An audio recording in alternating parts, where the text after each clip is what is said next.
Yo, what's going on, people? Welcome to another episode of the Undefeated Podcast. The only podcast with two undefeated fighters, fam.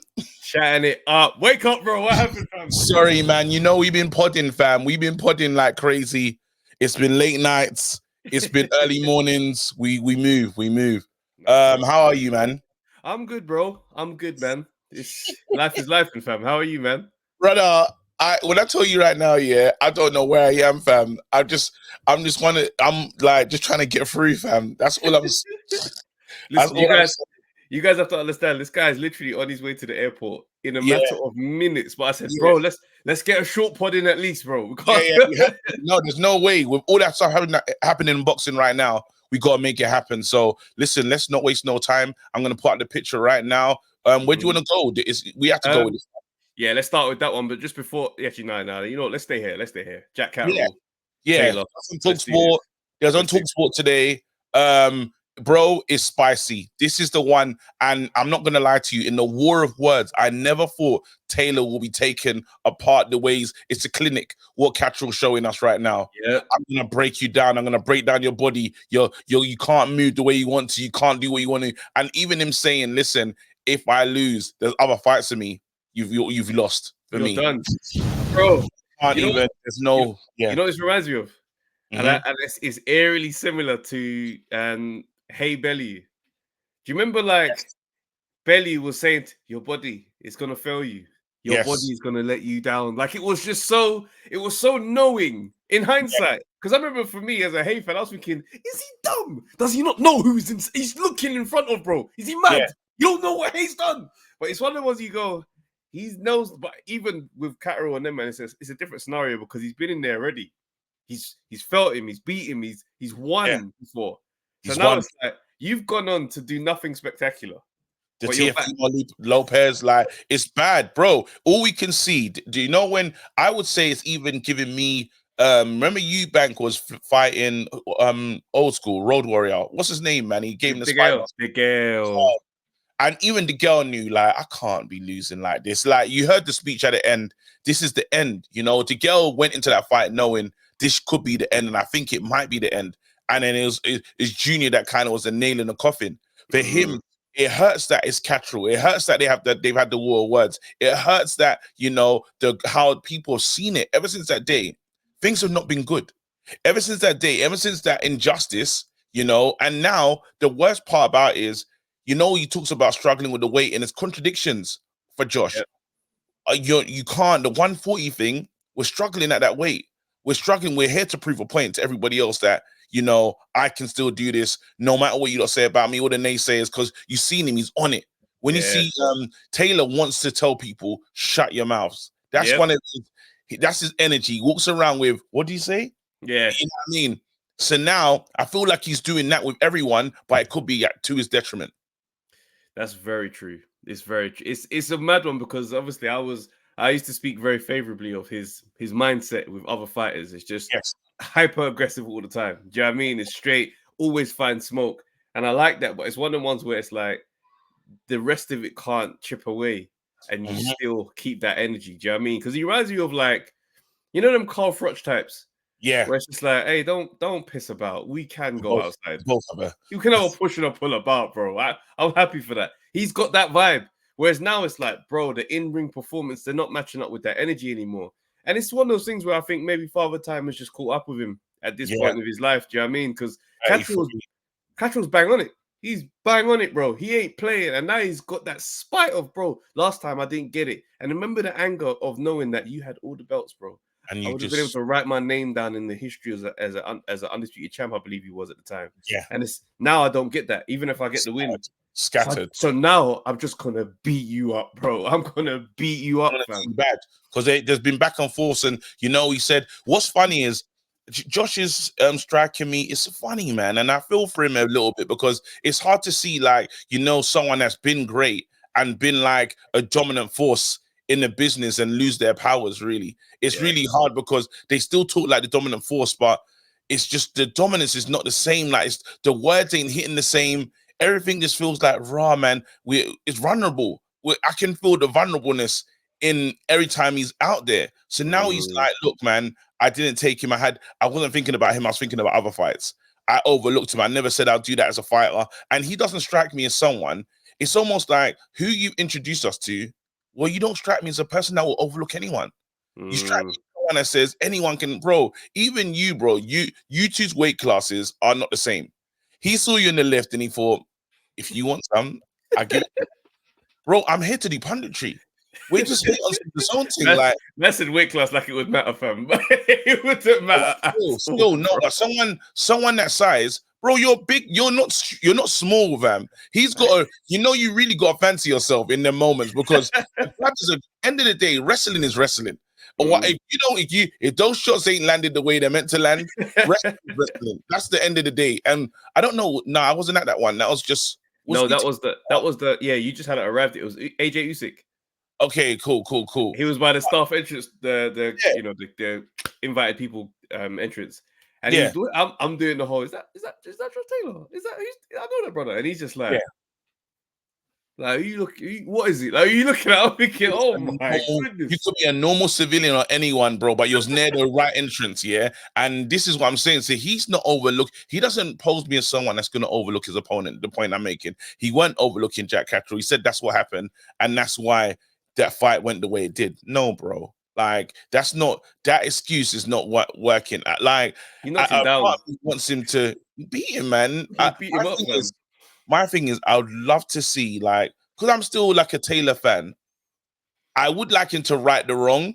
Like I would like him to say, "See, I told you so," because he's been under it. Like, but then Jack kind of deserves this moment. So it's a really difficult one to. It's really difficult one to say where you want to like. Whatever happens in this fight, I'm okay with it. It's one of those ones. Yeah, you know what it is for me? I think I don't know there's anywhere else for Josh Taylor to go right now. Because remember at one point when he went up to 140, it was like, him and Crawford could maybe see each other. Like, it was a very palpable reality. Now it's like, nah, I don't know. After that Teofimo loss, I don't know what you're going to have to do after this to get back into that contention again for those type of... Well, you said if I win this fight, I can be in the contention. This fight's at 140. This fight's at 140. I hear it, but I'm just more looking at it like thinking, I don't know he has more to give outside of this. At this point, this is just that grudge match that you want to get done. You want to get this one done because the first thing ended bad and you responded horribly to the fans. Do you know what I'm saying? He responded so arrogant. It just made you go, what does this guy think he is, bro? Do you know what I mean? Like, because he lost that, clearly, but you're just there cocky about it. You're telling us we didn't see what we saw. You know, and that was the hardest thing. And you know, it always goes wrong when you go wrong and like powerful, wrong and strong. You know, we've seen that with Conor's situation where it's like, bro, you jumped out and it's made people go fight you where they wouldn't really fight you on this because it's part of the like we know this happens in boxing, but your one's a glaring one because you're pushing the resistance is too big. The pushback is loud. The pushback is too loud. It's like, wait, are we mugs? Because always sit there and say, well, what's going on then? Well, break it down. And what Josh can't do in this, unfortunately, is say, I won this round, this round, this round, this round, and this round. He just says, I won. And I don't care if you see it another way. But there was a moment in that presser, right? Obviously, they get into each other's face, and Catterall loves to grab a man's neck, fam. He was just in there grabbing his throat. But there's a point where I think the security or Eddie Hearn was in the middle separating them. Josh Taylor comes over and goes, yeah, and by the way, I'm going to beat you this time. Fam, Catterall he lunged at him. But imagine the annoyance. Then he's now giving you the moment to go, yeah, so what? Yeah, he did win, so what? No, you know what? I would be with you, bro, but I just feel like villain. As soon as you tell me, bro, like, yeah, if you do beat me, I've still got other fights I can have. I've beaten you. Yeah. That's it for me. I've beaten you. Like you shouldn't. That should never be. And you uttered it twice. Catterall's reminded him. He said, "You said that before at the presser. You're saying this now on Talk Sport. That's in your mind. I don't have all in my mind is I'm gonna knock you out. I'm gonna stop you from fighting. I'm retiring you. This is gonna be your last fight." And he's like, well, you can say that, bro. Just imagine someone sounding like an immovable object, and you're just willing to go with the wind. Come on, man. You're on some leave. Even if I do lose, everything's gonna be fine. I still got plans. No. There's only one way. You burn the boats, bro. And the only direction is this one. So yeah, I thought that was really interesting. You lot in the comment section, please let us know how you see this one going, who you see winning. Like, just talk to us, man. We have to know. Trav, let's move. We ready to move? AJ, we didn't quickly predict though. Quickly, you didn't even do a prediction. I'll go Catterall based on how the first fight looked and how Josh Taylor's recent performances are showing. I'd just say Catterall should get it done over the distance. I wouldn't expect a KO, but we'll see. We'll see. I mean, Catterall might make mistakes this time around and not trust the judges. Okay. And then go for a KO to cement it and take it out of the judges' hands. And it could but crazy. That KO performance has just changed my mind and opinion on Taylor. Something's not right. Something's off, and it is probably timing, and it's just in his time, in his like father time. That's it. Anyway, the floor's yours, bro. What we getting? Let's go AJ and Ngannou, fam. This one right here. These men had a sit down recently. Guys, just let you go off the rip. You know what I mean? Get your Come on. Sorry, my bad. Play it back up. Get your tickets to this, guys. The venue, we were there just yesterday. It's lovely. Yes. Information is going to come out soon. It is going to be a nice It's going to be a party. Live pod. We're going to have a live interview as well. You guys are going to listen. It's going to be a madness. And then afterwards, have a little vibes. You know what I'm saying? Music, party thing. Get the great defeaters. Party. It's a party, fam. Yeah. Party, man. Come down. Even if you're like not sure about boxing, you think, what event will be really cool? Something different. This is the event for you. Make sure you get down there. Bring people that you think food, you might guys. Like the menu. Listen, everything is fantastic. Food, drink, vibes, boxing. The man, them, yellow. Everybody, bring everybody. Yeah, mate. So sorry, I had to get tickets ASAP.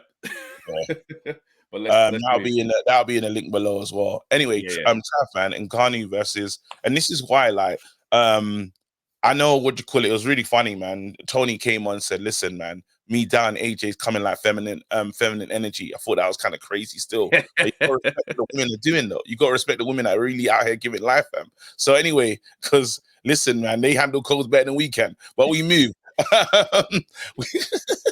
We move, fam.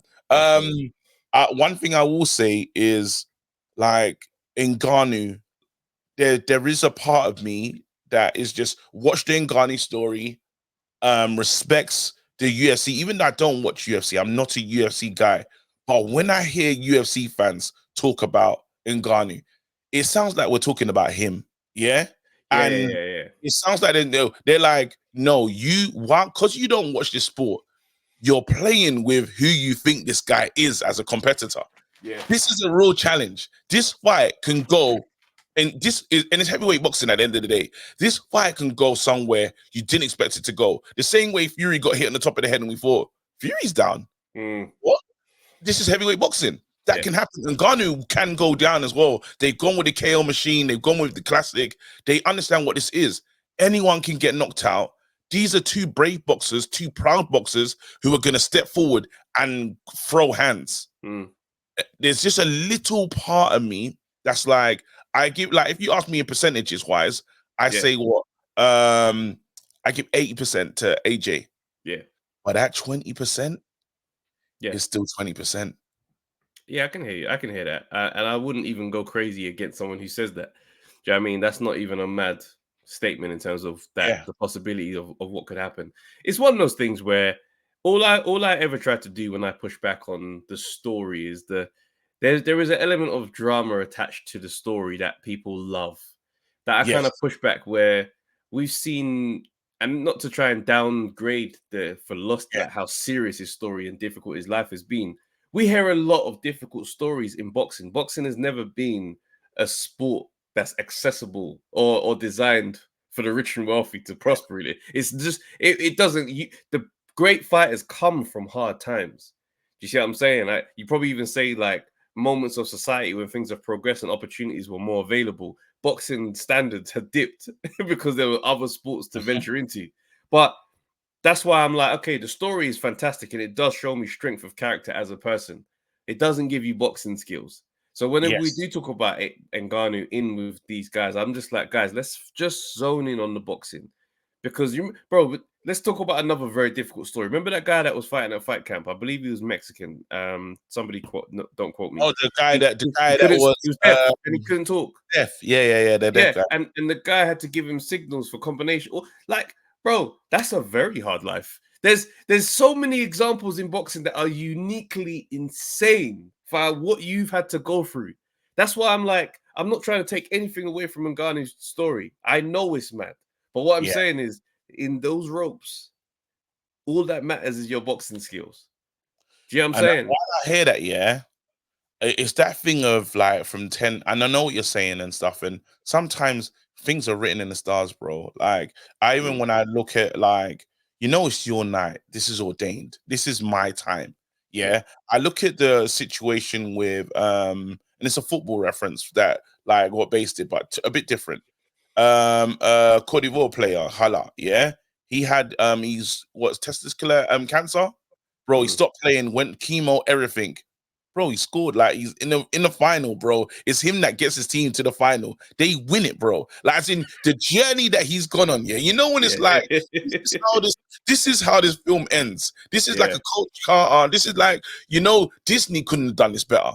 Now, when you think of Ngannou's story, sand mines, 10 years old, trying to get the failed trips, trying to get to this country, then again, UFC not realizing his value, his price. We spoke to someone not too long ago about knowing the value of yourself. Now, this person now, when all the stars align, it says, so he says, I'm going to go against UFC. Usually, most people that go against Dana White and everything in that situation, they don't win. They don't usually win. He said, I'm leaving, and guess what? I won. Then after, I had that fight against Fury. No matter how it's kind of Catterall-esque to me, I won that. We all know he won that. And there's the next one, the next challenge, which shouldn't be happening. Because again, this is a Renford Reject story. Someone is literally, he's non-league, bro. And you're fighting people that we've been waiting for these two people to meet. He's fighting people that haven't met at all, and they've been in the same division. They've been in the same division for years. AJ and Fury, bro. He's in quick succession. Under 18 months, he's fought the two of them. You have to understand how mental this is. So my thing is, you know that thing about, and I know stories and stuff, but sometimes the story is just that good. Sometimes the story can just end in this way. Sometimes it's like, this night is how it goes, bro. And I don't want it to be that, because I need AJ to go in and fight Fury. We laughed at, like, the world is looked at differently, because then it's an embarrassment for boxing, really, when it does come down to it, because you got this guy that's come from the UFC and said, this is you lot's kings. That's right. You lot's champs. It's mad still. We're finished, bro. Mudded. This, because he said, I'm gonna go back to UFC as well. So you're telling me he's gonna come here? That's an insane story. That's like someone taking all the Sonic rings and he's gone back to his planet now, fam. Because that literally, all the plaudits, all the respect, bro. It just goes that way now. Yeah, he's got to make a statement. He's got to make it. He's got to make a statement. It's got to be.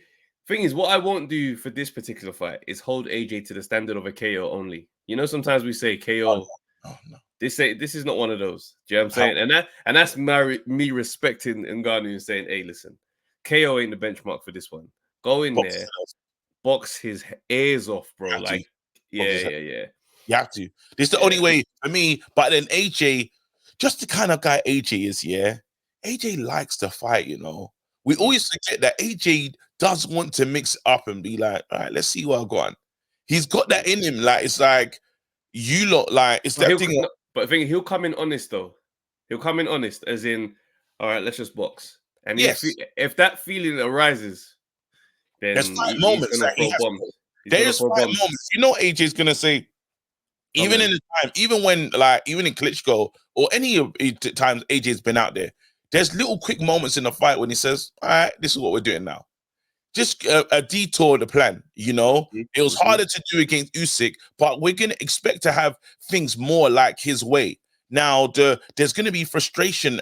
Ngannou's going to have to frustrate AJ in there.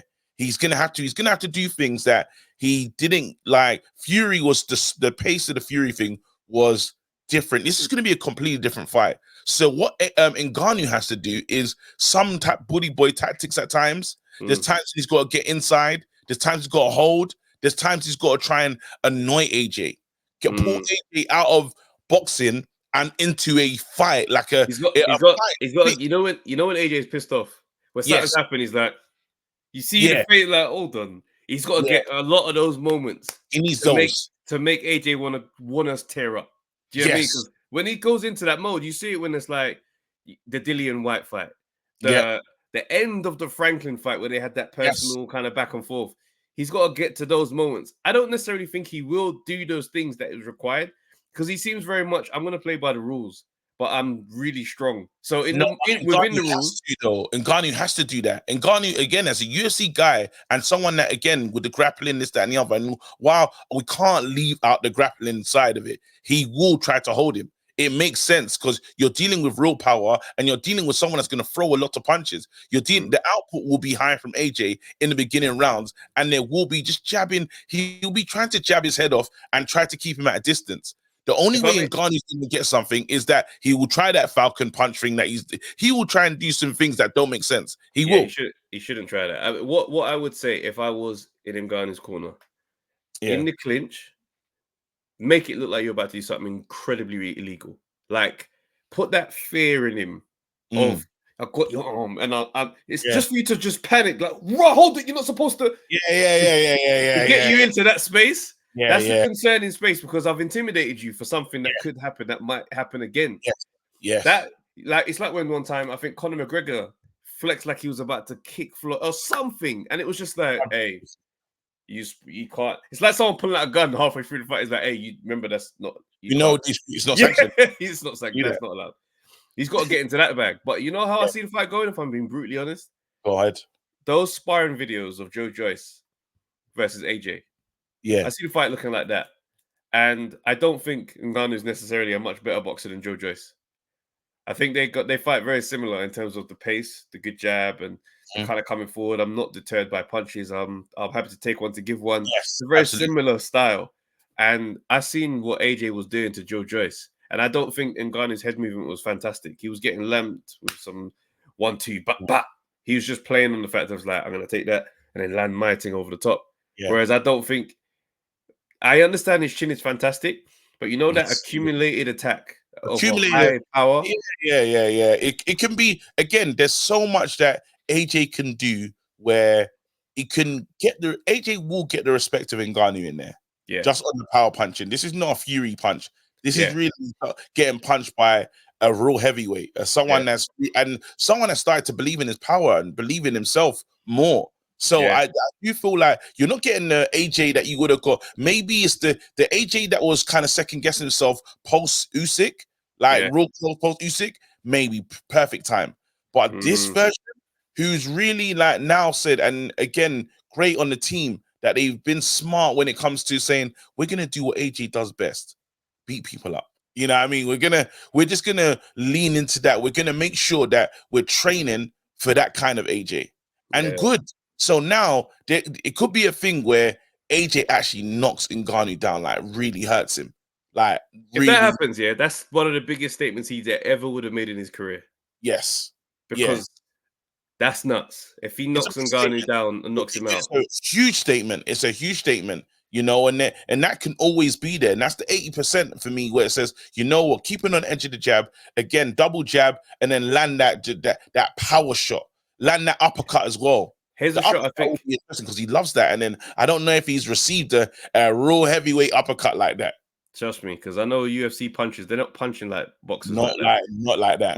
But I tell you the shot that I think he's going to finally land. He's been throwing it a lot, and I haven't really seen it connect. You see that massive left hook that he throws? Yeah. And it's like, he's in there with a lot of smaller guys up until the last few. And he just seems to just get the timing just slightly off. If he lands that massive left hook, bro. Again, stuff is happening.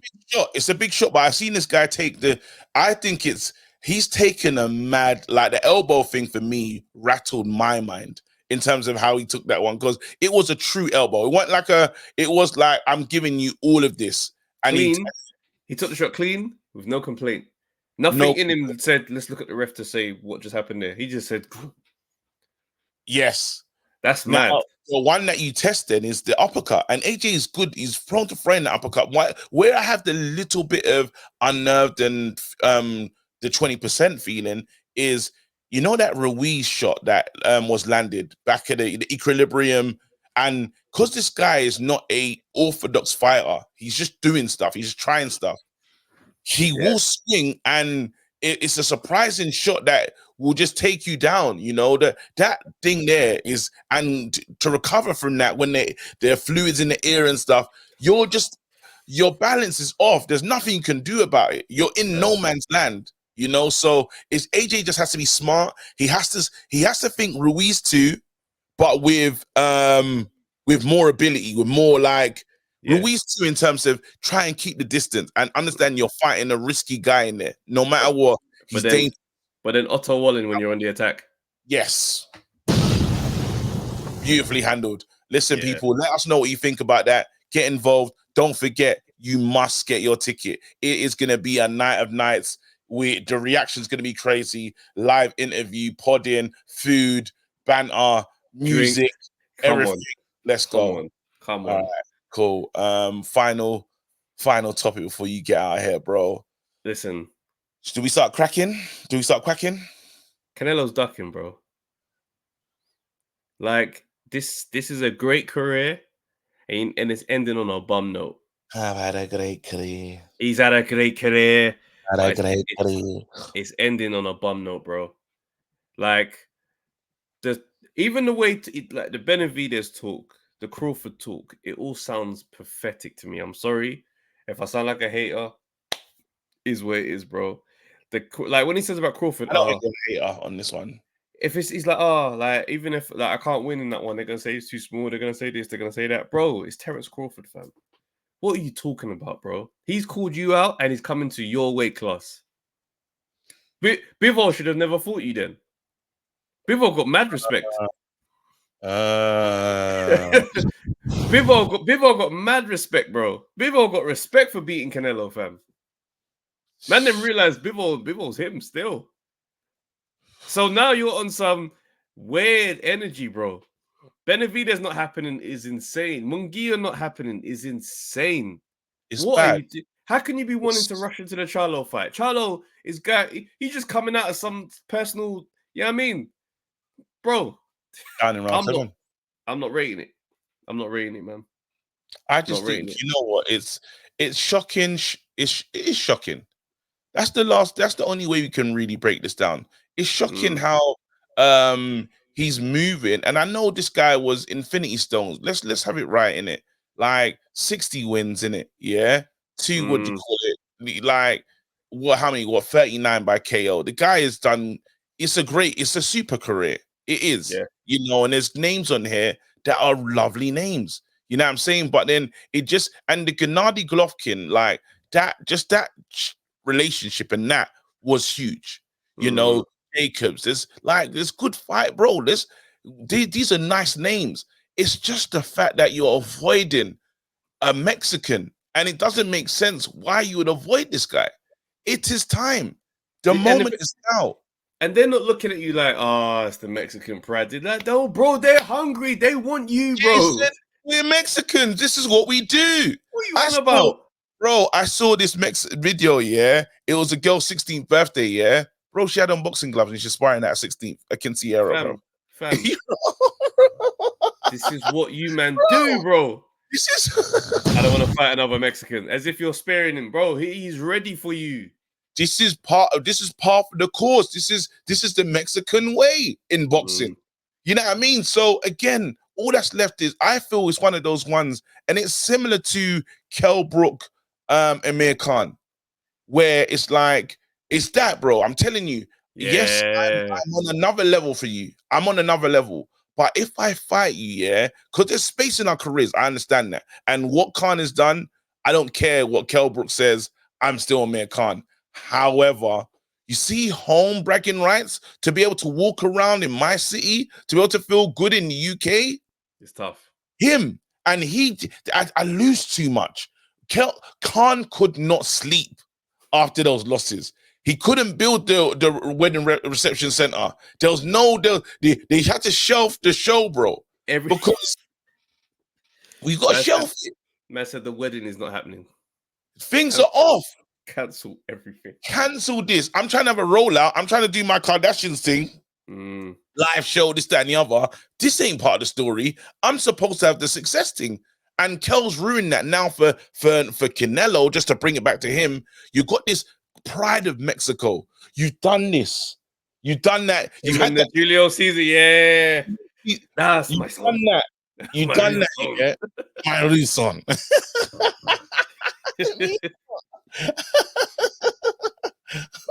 Muy grande corazón, bro. My son with a big heart, fam. This is what he's now, yeah. You're telling me he goes up against any of them. He doesn't want to lose that seat, bro. It's the worst position because he's sitting there and you know what's mad? In the darkness of the night, the truth is with him, where he's probably sits and looks at these men and thinks, I don't know if I can beat these guys. Brother. I think that's all it is. I don't think it's they're gonna beat me. It's just I don't know. And what does this look like, bro? Do you remember when we found out that Drake was gonna clash Meek Mills? We said there's no way Drake can get through this. This ain't an R&B tune. This ain't one of those ones. Yeah, this is different. Yeah, we're talking about a battle rapper from Philly, that's guy that's on the street with the cane roses. We know this guy. Gutter raised for this moment. What happened? Crazy. Back to back, bro. He's shut. I built a game from Real and West. You can never check me. Back to back from the brothers that didn't get the message. Back to bro, who knew? Wait, hold on. Is that your what's it? Is your tour or your girls' tour? Is that your girls' tour? Is that a world tour? Is that your girl, bro? It's just beautiful. It changed. What happened? Do you know what happened? It said, okay, the streets and everyone else said, all right, okay, he's him. Now we had these other things, but this is secured him. If someone gets their hand raised against Canelo, they say, Canelo, I liked you. Yeah, we liked you. But it's his time now. That's him. Well done. Oscar De La Hoya, Mayweather. Yes. Handed over the Sonic rings. He's the guy now. Don't feel good because I just fought in front of my grandma in Mexico. I've just shown my family what I'm on. You can't end like this. You can't end like this. He's just not ready to come off that thing, and I think he knows there's a real possibility here. But hey, we'll see, boy. Wow, listen. This was a short one, man. You lot, big up every single time. Thank you for the support. Don't forget to like and subscribe. This one's just gonna go out as this. Is it gonna? Yeah. This one's just gonna be a free full episode because it's a short one. Yeah. You know what I mean, we just want to give you guys this one this week. So yeah. Thank you so much, man. Bear with us. We're out here trying to make the best content. Yeah, man. We move, man. Look after yourselves, everybody. Stay blessed. Book your tickets. We will see you in person at the AJ watch party. It's gonna be Rum Punch. Do we rum punch it? Do we mention it? No, that's the week after. Okay, cool. Yeah. Cool.